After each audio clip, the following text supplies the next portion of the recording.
Hello बच्चों, नमस्कार। स्वागत है आपका एक बार फिर से। मैं हूं विपिन कुमार और आप देख रहे हैं सीजेस एकेडमी। तो आज की वीडियो में हम बात करने वाले हैं अरिथमेटिक प्रोग्रेशन के बारे में, जो कि क्लास 10th मैथमेटिक्स का चैप्टर नंबर 5 है और काफी इंपॉर्टेंट चैप्टर है। बोर्ड्स में इस चैप्टर से काफी क्वेश्चंस पूछे जाते हैं।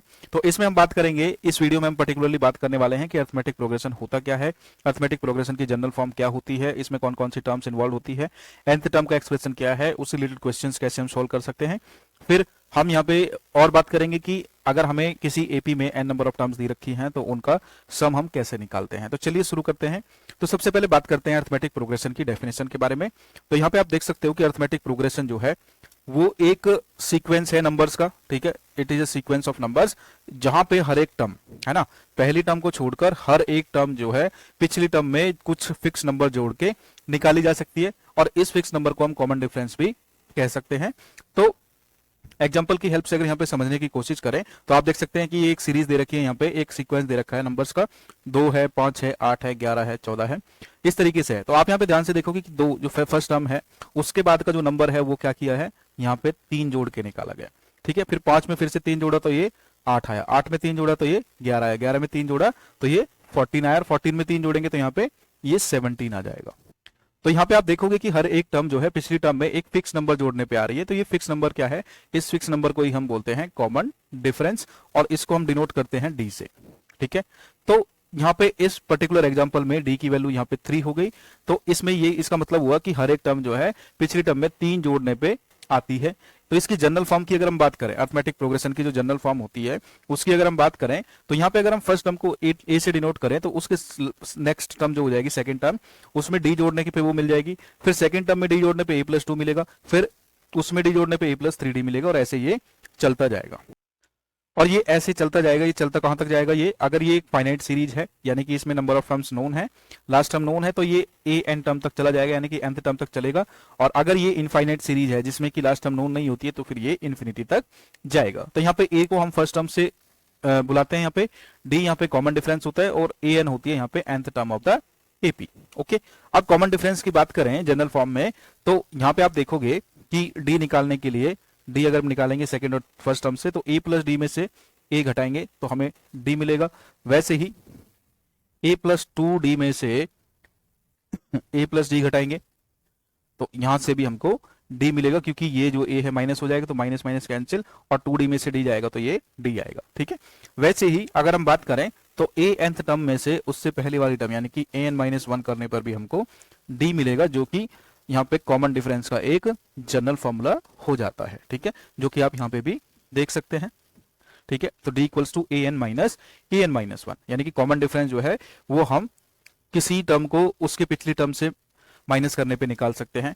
और d की वैल्यू ध्यान देना, यहाँ पे d की वैल्यू पॉजिटिव भी हो सकती है, नेगेटिव भी हो सकती है, और जीरो भी हो सकती है। वो डिपेंड करेगा कि जो सीक्वेंस है वो इंक्रीजिंग सीक्वेंस है, डिक्रीजिंग सीक्वेंस है, या कॉन्स्टेंट सीक्वेंस है। तो यहाँ पे अगर इंक्रीजिंग डिक्रीजिंग कांस्टेंट सीक्वेंस की बात करें तो हम यहाँ पे कह सकते हैं, अगर कोई सीक्वेंस इस तरीके से है 2 4 6 8 यानी कि बढ़ते क्रम में कोई सीक्वेंस है तो उसको बोलेंगे इंक्रीजिंग सीक्वेंस, और उसमें डी की वैल्यू हमेशा पॉजिटिव होगी। अगर कोई घटते क्रम में, सपोज यहाँ पे 10 से स्टार्ट हो रहा है, 8 6 4, फिर यहाँ पे 2 0 -2, और ऐसे ही चलता जा रहा है, तो ये डिक्रीजिंग है। क्यों, इसकी हर एक वैल्यू, नेक्स्ट वैल्यू जो है वो पिछली वैल्यू से कम होती जा रही है एक फिक्स डिफरेंस से। तो यहाँ पे डी की वैल्यू जो नेगेटिव है। और वैसे ही अगर सभी टर्म्स यहाँ पे इक्वल हो, सपोज सारी की सारी टर्म जो है वो 4 4 4 इस तरीके से, यानी कि सब कांस्टेंट टर्म्स हैं, तो यहाँ पे डी की वैल्यू 0 है, यानी कि 4 में से 4 घटाओगे तब भी 0, इस वाले 4 में से घटाओगे तब भी 0, यानी कि डिफरेंस अगर 0 है तो सभी की सभी टर्म्स यहाँ पे इक्वल हो जाएंगी, या फिर उसको हम कांस्टेंट सीक्वेंस भी बुला सकते हैं। अब यहाँ पे इन नंबर्स पे अगर हम ध्यान दें तो पहला जो नंबर यहाँ पे सीक्वेंस दिया है तो वो 1 2 3 4 है। तो यहाँ पे हर एक टर्म जो है पिछली टर्म में एक जोड़ने पे आ रही है, तो इसमें जो डी है वो पॉजिटिव है, तो ये क्या हुआ, ये एक इंक्रीजिंग सीक्वेंस है। ठीक है, इंक्रीजिंग सीक्वेंस या फिर इंक्रीजिंग सीरीज है। वैसे अगर नेक्स्ट हम बात करें, यहाँ पे 100 है, फिर 70 है, फिर 40 है, फिर 10 है, और अगर नेक्स्ट टर्म की बात करें तो यहाँ पे ध्यान से देखना, तो 100 में से -30 किए तो 70 आया, 70 में -30 किए तो 40 आया, 40 में -30 किए तो ये 10 आया, 10 में -30 किए तो ये माइनस का 20 आएगा। यानी कि यहाँ पे जो डी की वैल्यू है वो लेस देन 0 है, -30 है, और ये एक डिक्रीजिंग सीक्वेंस है। ठीक है, तो ये एक डिक्रीजिंग सीक्वेंस है, या डिक्रीजिंग नंबर ऑफ लिस्ट है यहाँ पे, तो डिक्रीजिंग सीक्वेंस इसको हम बुला सकते हैं। वहीं अगर इसकी बात करें -3, -2, -1, 0, तो इसमें आप देखोगे कि जो नेक्स्ट टर्म है उससे पहले वाली टर्म को उसमें से घटाने पे, यानी कि -2 में से -3 को घटाने पे हमें 1 मिलता है, -1 में से -2 को घटाने पे हमें 1 मिलता है, यानी कि यहाँ पे डी की वैल्यू जो है वो ग्रेटर देन 0 है, तो ये भी एक इंक्रीजिंग सीक्वेंस यहाँ पे हो जाता है। वहीं अगर नेक्स्ट नंबर की बात करें तो इसमें सभी टर्म कांस्टेंट है, यानी कि डी की वैल्यू यहाँ पे 0 है, तो ये एक कांस्टेंट सीक्वेंस हो जाएगा, यहाँ पे कांस्टेंट सीक्वेंस या फिर कांस्टेंट नंबर ऑफ सीरीज। इसकी लास्ट ऑप्शन की बात करें तो -1, -1.5, -2, -2.5, यानी कि यहाँ पे ये वैल्यू जो है वो घटती जा रही हैं, और घट किस डिफरेंस से रही है वो, अगर -1.5 में से हम -1 करेंगे तो ये कितना आएगा, तो ये यहाँ पे 0.5 आएगा माइनस का। वैसे ही जब हम -2 में -1.5 करेंगे तो यहाँ भी -0.5 आएगा, तो ये भी एक डिक्रीजिंग सीरीज है, इसको हम डिक्रीजिंग सीरीज या डिक्रीजिंग सीक्वेंस बोल सकते हैं। क्यों? क्योंकि डी की वैल्यू यहाँ पे नेगेटिव है, तो हमने इसमें ये सीखा कि अगर डी पॉजिटिव है तो सीक्वेंस वो इंक्रीजिंग हो जाएगा, डी अगर नेगेटिव है तो सीक्वेंस डिक्रीजिंग होगा, और डी की वैल्यू अगर 0 है तो सभी की सभी टर्म्स जो है वो इक्वल हो जाएंगी। अब यहाँ पे एक और एग्जांपल हम ले सकते हैं, ये एग्जांपल एनसीईआरटी से लिया गया है यहाँ पे। तो इस एग्जांपल में क्या बोला गया है कि which of the list of numbers form an AP. तो एपी के लिए जरूरी क्या रूल है यहाँ पे कि एपी में एक फिक्स कॉमन डिफरेंस होना चाहिए। अगर हम पहला क्वेश्चन यहाँ पे कंसिडर करें तो पहले क्वेश्चन में जब हम देखेंगे तो 4 है, यहाँ पे 10 है, यहाँ 16 है, यहाँ 22 है, ठीक है। जब 10 - 4 करेंगे, 10 - 4, तो वो जो है 16 - 10 के बराबर, यानी कि 6 आता है, यहाँ पे 6 आता है। इसका मतलब यहाँ पे डी की वैल्यू जो है वो फिक्स है, यानी कि डी हर एक नंबर के लिए 6 है यहाँ पे, तो इसमें कॉमन डिफरेंस है, तो ये एक एपी सीरीज है। और इसमें बोला गया है कि अगर ये एपी सीरीज है तो नेक्स्ट 2 टर्म्स क्या होंगी, तो क्योंकि नेक्स्ट 2 टर्म्स कैसे होंगी, तो नेक्स्ट 2 टर्म के लिए ये जो लास्ट टर्म है इसको देखो, इसमें 6 जोड़ दो तो ये 28 हो जाएगा यहाँ पे, फिर से 6 जोड़ दो तो ये 28 + 6 यहाँ पे 34 हो जाएगा, ठीक है। इस तरीके से हमको करना है। फिर सेकंड क्वेश्चन यहाँ पे देखेंगे, तो सेकंड क्वेश्चन में क्या बोला है, सीरीज है 1, -1, -3, -5। तो यहाँ पे देखोगे कि -1 में से 1 को माइनस करेंगे तो -2 हो गया, -3 में -1 को माइनस करेंगे तो यहाँ पे फिर से -2 आ गया, यानी यहाँ पे डी की वैल्यू जो है वो -2 है। तो ये भी एक सीक्वेंस है एपी का, लेकिन ये डिक्रीजिंग सीक्वेंस है। तो इसमें जो नेक्स्ट टर्म होगी वो क्या होगी, तो इसमें से 2 घटा दो, यानी कि ये -7 हो जाएगा, फिर -7 में से 2 घटा दो तो ये -9 यहाँ पे हो जाएगा। वहीं अगर इसकी बात करें, पहले -2 है, +2 है, फिर -2 है, फिर +2 है, फिर -2 है, तो ये सीरीज है, तो यहाँ पे इसके लॉजिक के हिसाब से +2 आना चाहिए। लेकिन क्या ये एक एपी सीरीज है, तो ये एपी सीरीज नहीं है, क्योंकि 2 में से -2 करने पर ये 4 देता है, लेकिन -2 में से फिर 2 करने पे ये -4 देता है, ठीक है। तो एक बार डिफरेंस 4 आ रहा है, एक बार -4 आ रहा है, यानी कि ये कॉमन डिफरेंस यहाँ पे नहीं है, तो ये एपी सीरीज नहीं होगी, ठीक है। तो ये एपी सीरीज नहीं है। वैसे इसमें बात करें तो यहाँ पे first term, second term, third term same है, फिर यहाँ पे 4th, 5th, 6th term same है, 7th, 8th और 9th टर्म सेम है, तो इसमें भी कोई कॉमन डिफरेंस नहीं है। पहले 3 टर्म्स के बीच कॉमन डिफरेंस यहाँ पे 0 है, फिर 4th टर्म और 3rd टर्म के बीच यहाँ पे 1 है, फिर बाकी फिर से 0 है, फिर इन दोनों के बीच भी 1 है, तो ये कॉमन डिफरेंस यहाँ पे नहीं है, ठीक है। डी इज नॉट कॉमन, ठीक है, D is not common in this case, तो ये एपी नहीं होगी। तो आपने देखा कि इसमें एपी सीरीज ये है और ये है, बाकी 2 एपी यहाँ पे नहीं है। तो इस तरीके से हम कॉमन डिफरेंस का यूज करते हुए आसानी से पहचान सकते हैं कि कौन सी एपी है और कौन एपी यहाँ पे नहीं है। अब बात करेंगे nth term of the arithmetic progression के बारे में, यानी कि हमें अर्थमेटिक प्रोग्रेशन सीरीज यहाँ पे अगर पता चले, तो जिसमें की टर्म्स हैं a1, a2, a3, an तक टर्म्स हैं, तो इसमें हम फर्स्ट टर्म को अगर a से डिनोट करें और कॉमन डिफरेंस को d से डिनोट करें, तो सेकंड टर्म क्या हो जाएगी, a2 हो जाएगी फर्स्ट टर्म में d जोड़ने पे। तो इसको हम इस तरीके से लिख सकते हैं a + 2 - 1 × d। थर्ड टर्म को हम कैसे लिख सकते हैं, a + 3 - 1 × d। फोर्थ टर्म को लिख सकते हैं a + 4 - 1 × d। तो जैसे हमने फोर्थ टर्म को लिखा, ऐसे ही हम nth टर्म को भी लिख सकते हैं, an = a + n - 1 × d, और यही है general form of nth term, ठीक है। तो ये जनरल फॉर्म है nth टर्म निकालने के लिए। तो अगर हमारे पास फर्स्ट टर्म है, हमारे पास कॉमन डिफरेंस है, n की वैल्यू गिवन है, तो an की वैल्यू भी हम आसानी से इस फॉर्मूले से निकाल सकते हैं। इसी को बोलते हैं जनरल टर्म ऑफ एपी, जिसको an भी बोलते हैं, या फिर nth टर्म ऑफ एपी भी हम बोल सकते हैं। तो ये nth टर्म जो है जरूरी नहीं है कि लास्ट टर्म हो, ये कोई भी टर्म हो सकती है बीच में। सपोज यहाँ पे इस तरीके से कोई सीरीज है 2, 4, 6, ऐसे ये 100 तक सीरीज है, ठीक है। तो यहाँ पे बीच में कोई नंबर होगा, उसको हम मान सकते हैं nth टर्म, और उसको निकालने के लिए फिर हम यहाँ पे इसका यूज करेंगे an के फॉर्मूले का। तो इसमें जो लास्ट टर्म है, सपोज वो am है, और am को हम l से भी डिनोट कर सकते हैं, ठीक है, एल से डिनोट कर सकते हैं। तो ए एम वाला कॉन्सेप्ट कब आएगा, जब फाइनाइट सीरीज होगी, नंबर ऑफ टर्म्स जो है, लास्ट टर्म जो है वो हमें नोन होगी, तो हम एल का यूज कर सकते हैं, अदरवाइज ए एन के फॉर्मूले से हम काम चलाएंगे। इसके बाद बात करते हैं अगर nth टर्म जो है वो एंड से कैलकुलेट की जाए तो, है ना, यानी कि कोई हमें अर्थमेटिक प्रोग्रेशन सीरीज यहाँ पे दे रखी है और उसको हम शुरू से यानी कि ए की साइड से ना कैलकुलेट करते हुए एल की साइड से करें, यानी कि इधर से हम देखें, सपोज बीच में कोई टर्म है तो उसको अगर हम एल एन से डिनोट करें तो पीछे से nth टर्म कौन सी हो जाएगी, वो एल एन हो जाएगी और उसका फॉर्मूला होगा L minus N minus one into D, जहां पे एल एन क्या है, nth term from the last, L is the last term and N is the total number of terms and D is the common difference. Okay, तो ये यहाँ पे आप देख सकते हो, तो सभी के बारे में अच्छे से एक्सप्लेन किया हुआ है। अब बात करते हैं ये फॉर्मूला यूज क्यों करते हैं हम। तो इसमें होता क्या है कि जैसे हम शुरू से, यानी कि जब हम इस इधर से स्टार्ट करते हैं तो हम ए की तरफ से स्टार्ट करते हैं, ठीक है, ए की तरफ से स्टार्ट करते हैं, वैसे ही जब हम इधर से करेंगे तो हम एल को ही ए की तरह ट्रीट करेंगे और एल को ए की तरह ट्रीट करेंगे, तो यहाँ पे लास्ट टर्म जो है 21 है, तो इस एग्जांपल से समझने की कोशिश करते हैं। तो यहाँ पे डी कितना आ जाएगा, तो डी कितना है यहाँ पे, यानी कि 6 माइनस 3 3, 9 माइनस 6 वो भी 3 है, तो कॉमन डिफरेंस यहाँ पे 3 आ जाएगा। तो यहाँ पे थर्ड टर्म हमको निकालनी है, थर्ड टर्म हमें एंड से निकालनी है, तो फर्स्ट टर्म ये हो गई, सेकंड टर्म ये हो गई, थर्ड टर्म ये हो गई।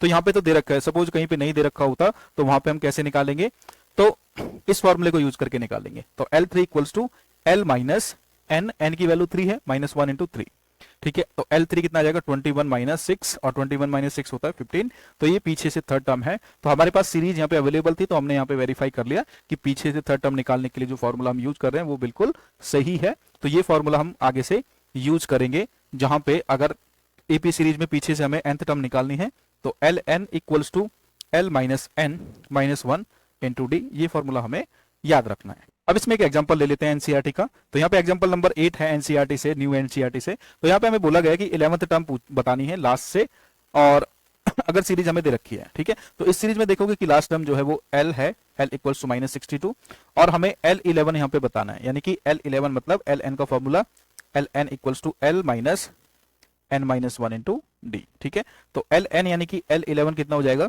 तो एल माइनस 11 माइनस 1 यानी कि 10 डी हो जाएगा ये। अब इसमें एल और डी की वैल्यू यहाँ पे रख देते हैं। तो एल कितना है, 62 है, माइनस का 62 है, और माइनस 10, डी कितना आएगा, 7 माइनस 10 माइनस 3, 4 माइनस 7 माइनस 3, यानी कि डी की वैल्यू आएगी माइनस 3, ठीक है। तो यहाँ से माइनस 62 और प्लस ये 30, तो L11 इक्वल्स टू माइनस 32, ये हमारा यहाँ पे आंसर हो जाएगा कि एपी सीरीज में लास्ट से यानी कि पीछे से 11 टर्म कितनी होगी, तो वो होगी माइनस 32। तो ये हो गया यहाँ पे कि nth टर्म किसी एपी सीरीज में हम कैसे निकालते हैं। आगे से निकालते हैं तो an फॉर्मूला यूज करते हैं, पीछे से निकालते हैं तो ln फॉर्मूला हम यूज करते हैं। अब बात करेंगे sum of the first n terms of AP, यानी कि कोई एपी सीरीज हमें दे रखी है, सपोज a है, a प्लस डी है, फिर a प्लस 2d है, इस तरीके से ये a plus N minus 1 into D तक हमें कोई सीरीज दे रखी है और उसमें हमें सम निकालना है। तो सम का जो फॉर्मूला होगा वो ये हो जाएगा, ठीक है। तो ये फॉर्मूला है n/2 equals to 2a plus N minus 1 into D. तो यहाँ पे a जो है वो फर्स्ट टर्म है, d कॉमन डिफरेंस है, n equals to the number of terms. तो ये फॉर्मूला आया कहां से, तो चलिए इसको समझते हैं। तो ये सारी सीरीज को अगर हम जोड़ेंगे तो s equals to a plus D second term, फिर a plus 2d third term, and so on up to the last term a plus N minus 1 into D. अब इसको रिवर्स ऑर्डर में लिखेंगे तो ये a plus N minus 1 into D हो जाएगा, फिर यहां पे ये होगा a plus N minus 2 into D and so on, और लास्ट में ये यहाँ पे फर्स्ट टर्म आ जाएगी। जब इसको हम जोड़ते हैं तो यहाँ पे ये 2s आएगा और इस साइड इसको जोड़ने पे कितना आएगा, तो फर्स्ट टर्म को इसके साथ जोड़ेंगे तो ये आएगा 2a plus N minus 1 into D, और सेकेंड टर्म को जोड़ेंगे इसको इसके साथ जोड़ेंगे तो भी इतना ही आएगा 2a plus N minus 1 into D और माइनस 1 इंटू डी। तो ये टोटल नंबर ऑफ टर्म्स कितनी है, n टर्म्स है। तो यहाँ पे 2s equals to n into 2a plus N minus 1 into D, ठीक है, ये होगा। और यहाँ पे इससे फिर हमारा ये फॉर्मूला है, ये 2 जो है n के यहाँ नीचे आ जाएगा, यानी कि इसको यहाँ से हटा के इधर हम लिख लेंगे और हमारा ये फॉर्मूला यहाँ से आ जाएगा, ठीक है। अब सपोज हमें d नोन नहीं है, d की वैल्यू हमको नहीं पता है, लेकिन हमें डायरेक्ट nth टर्म पता है वहां पे, है ना, nth टर्म पता है, n नंबर ऑफ टर्म्स का सम निकालना है, nth टर्म पता है, फर्स्ट टर्म पता है और n नंबर ऑफ टर्म्स पता है, तो यहाँ पे डायरेक्ट Sn के फॉर्मूले से हम इसको निकाल सकते हैं। तो Sn का फॉर्मूला अब क्या हो जाएगा, Sn equals to n/2 bracket a plus an। तो ये an कहां से आया, तो इस फॉर्मूले को अगर आप ध्यान से देखेंगे तो Sn equals to n/2 2a को हम a प्लस ए लिख लेंगे, a plus A n minus one into D. और जब आप इसको ध्यान से देखेंगे तो ये किसके बराबर होगा, तो ये होगा ए एन के बराबर। ठीक है, तो ये ए एन के बराबर है, तो इस फॉर्मूले से हमारा ये फॉर्मूला मिल जाएगा। अब अगर कोई सीरीज में ए एन टर्म यानी कि लास्ट टर्म के बराबर है तो ए एन को हम एल से डिनोट करेंगे, यानी कि एल से रिप्लेस कर देंगे, जहां पे एल जो है वो लास्ट टर्म होगी। तो ये फॉर्मूले कहां कहां पे हम यूज कर सकते हैं, चलिए देखते हैं इसको। तो यहाँ पे जो पहला फॉर्मूला था उसको हम कब यूज करेंगे, अगर हमें फर्स्ट टर्म पता है, हमें कॉमन डिफरेंस पता है, तो पहला फॉर्मूला हम आसानी से यूज कर सकते हैं। सेकंड फॉर्मूला कब यूज करेंगे, जब फर्स्ट टर्म और nth टर्म हमको पता है तो सेकंड फॉर्मूला यूज करेंगे। और अगर मुझे फर्स्ट टर्म पता है और लास्ट टर्म पता है तो हम थर्ड फॉर्मूला यूज करेंगे। ठीक है, इस तरीके से हम तीनों फॉर्मूले को वन बाय वन यहाँ पे यूज कर सकते हैं। तो लास्ट फॉर्म जो है इसकी is useful when the first and the last term are given but common difference is unknown। ध्यान रखना है कि कॉमन डिफरेंस अगर नहीं है और लास्ट टर्म दे रखी है और फर्स्ट टर्म भी पता है तो सीधे सीधे लास्ट वाला फॉर्मूला यानी कि ये वाला फॉर्मूला हम डायरेक्ट यूज कर सकते हैं। अब इसमें एक एग्जांपल देख लेते हैं। तो एग्जांपल कैसा, यहाँ पे एपी सीरीज आपको दिख रही होगी, तो एपी सीरीज है 5 8 11 14। तो यहाँ पे पहली टर्म a इक्वल्स टू 5 है, डीबी मुझे नोन है, तो मैं यहाँ पे फर्स्ट टाइम 10 टर्म्स के बारे में बताना है, यानी कि S10 की वैल्यू निकालनी है। तो S10 कितना हो जाएगा, n/2, n की जगह 10 आएगा, 2 इंटू ए कितना है 5 है, तो 2 into 5 plus 10 minus 1 into the difference, common difference 3 है तो 3 आ गया। जब इसको सॉल्व करेंगे तो S10 हमारा इतना आ जाएगा फॉर्मूले से। तो ये फॉर्मूला कौन सा, ये पहला फॉर्मूला है जब हमें first term as well as common difference यहाँ पे पता हो। ठीक है, अब इसमें एक और एग्जांपल करते हैं। अगर पहली 14 टर्म्स का सम हमें पता है ना, पहली 14 टर्म्स का सम हमें पता है, यानी कि S14 की वैल्यू दे रखी है 1050। ठीक है, और इसकी जो फर्स्ट टर्म है यानी कि a की वैल्यू जो है वो 10 है, फाइंड द 20th टर्म यानी कि A20 हमारा यहाँ पे कितना होगा। ठीक है, ये हमें निकालना है। तो सबसे पहले S14 का जो फॉर्मूला है जिसमें d होगा तो वो यूज करेंगे। तो n/2 2a plus n-1 into D. Okay, और इसकी वैल्यू कितनी है, 1050 के बराबर है। तो यहां से इसको निकालते हैं, तो n की वैल्यू यहाँ पे 14 हो जाएगी क्योंकि फर्स्ट 14 टर्म्स का ये सम है। तो 1050 equals to 14/2 2a plus n-1 यानी कि 14-1, तो ये 13 हो जाएगा और यहाँ पे d हो जाएगा d, और a की वैल्यू भी हमें पता है वो 10 है, तो ये 2 इंटू 10 हो जाएगा 20। ठीक है, ये इस तरीके से हो जाएगा। तो यहाँ पे आप देखोगे कि ये 14 का 7 हो जाएगा यहाँ, और ये 7 इसके नीचे चला जाएगा, 1050 upon 7 equals to 20 plus 13 D. तो इसको इससे कट करेंगे तो ये हो जाएगा 150। तो 150 माइनस 20, ये 20 इधर चला गया, माइनस 20 इक्वल्स टू 13 डी, और D equals to 130 upon 13 which is equal to 10। तो यहाँ से डी की वैल्यू जो हमारी 10 आ गई, यही हमें यहाँ पे निकालना था। इसके साथ साथ 20 टर्म यानी कि A20 बतानी है। A20 कितनी हो जाएगी, तो a plus n-1 into D, n-1 यानी कि 19d, तो a प्लस 19d, और a प्लस 19d तो फर्स्ट टर्म 10 है, 19 इंटू 10। ठीक है, तो 190 प्लस 10 यहाँ पे 200 इसका आंसर हो जाएगा 20th टर्म की वैल्यू। ठीक है, तो ये इस तरीके से हम इसको निकाल सकते हैं। अब इसमें एक और एग्जांपल देख लेते हैं। तो इस एग्जांपल में क्या बोला है कि हमें एक एपी सीरीज नोन है। अब हाउ मेनी टर्म्स यानी कि n की वैल्यू यहाँ पे हमको पता नहीं है, तो how many terms of AP must be taken so that their sum is 78, यानी कि Sn हमें दे रखा है जो कि 78 है। यहां से फर्स्ट टर्म हमारी कितनी आ जाएगी 24, कॉमन डिफरेंस कितना आएगा 21 माइनस 24 यानी कि -3। और इस तरीके से हम यहाँ पे n की वैल्यू निकाल सकते हैं, क्योंकि 78 equals to n/2 2 into 24 plus n-1 into -3। ठीक है, n-1 इंटू डी है, तो ये हो गया। अब इसको सिंप्लीफाई करेंगे तो ये 2 उधर चला जाएगा, तो 78 2 जा हो जाएगा यहाँ पे 156, n ये 48 हो गया यहाँ पे, और ये माइनस का 3 जो है ये माइनस साइन यहाँ पे मैं ले लेता हूँ और 3 की इसके अंदर मल्टीप्लाई करूंगा तो ये आएगा 3n-3। ठीक है, 3n-3। तो इसको फिर से सिंप्लीफाई करेंगे तो ये कितना आएगा 156 equals to 48 minus 3n plus 3। अब इस n की मल्टीप्लाई अंदर कर लेते हैं, तो ये 48n होगा यहाँ पे, minus 3n square plus 3n। Okay, ये हुआ, और ये 156 भी इधर लेके जाते हैं, 156 इक्वल्स टू 0। तो यहां से ये होगा 48 प्लस 3 यानी कि 51n minus 3n square minus 156 equals to 0। अब यहाँ पे आप देखोगे कि 3 इसमें तीनों में कॉमन है, 5 प्लस 1 6 होता है, तो 6 है तो यानी कि 3 से डिविजिबल है। 5 प्लस 1 6 प्लस 6 ये 12 होता है, ये भी 3 से डिविजिबल है। तो इस इक्वेशन को 3 से यहाँ डिवाइड कर देंगे तो हमें इक्वेशन क्या मिलेगी, तो 17n माइनस एन स्क्वायर, और यहाँ पे ये 52 हो जाएगा, माइनस का 52 इक्वल्स टू 0। और इसको हम अरेंज करेंगे तो ये एन स्क्वायर होगा, ये माइनस 17n होगा, ये प्लस का 52 होगा, ये ऐसे हो जाएगा। अब इसको splitting the middle term method से यूज सॉल्व करेंगे, तो इसको हम यहाँ पे कर लेते हैं।